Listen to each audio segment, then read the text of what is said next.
Now, Energy Cabinet Secretary Davis Chirchir has attributed the countrywide blackout experienced on Sunday night to a transmission overload along the Kisumu-Muhoroni line. Addressing journalists today, Chirchir noted that the transition line, which is designed to carry 80 megawatts, was under pressure from 149 megawatts that resulted in an overload that forced the system to shut down.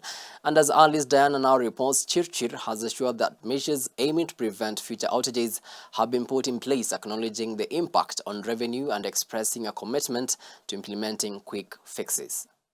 Following the power outage that was experienced in almost all parts of the country on Sunday night and today morning in some areas, the government has strongly defended itself from the incident, which has been widely condemned by Kenyans, in particular online. Speaking at a press conference today, Energy Cabinet Secretary Davis Chirchir intimated that there was a transmission constraint on Sunday at the Kisumu-Muhoroni power line, which led to the nationwide power outage. At that particular time, 7:33 p.m., the Kisumu-Muhoroni 132 power line tripped, arising from some system constraint. Like I've mentioned, it was having to carry 149, which it could not bear because it is designed to carry 80 megawatts.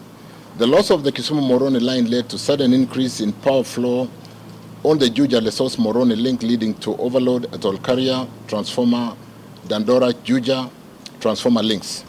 This led to a cascade of generation drips, resulting in widespread power outages. CS Chirchir, who was flanked by several leaders in the energy sector, further explained that the frequent power blackouts experienced in Kenya are caused by two major challenges, which include power generation due to lack of water and transition constraints because the country has not invested as much. We have challenge of generation. For a while, we did not have enough rains, and we were very down on the hydrology in Masinga. In fact, we have not started generating out of Masinga to date in spite of the heavy rains. We are generating only out of Kamburu, Kitaru, Kindaruma, and Kiambere. For good reasons why we have not started pushing Masinga because of the challenge of maybe flooding in Garissa. But for a long time, we have not generated out of Masinga because there was not enough water. It was down completely. But having had the rains, and when we can generate now out of Masinga, the transmission constraint is a challenge. Like if we need, for example, 200 megawatts in the western part of the country, the transmission links can only say carry 100 megawatts.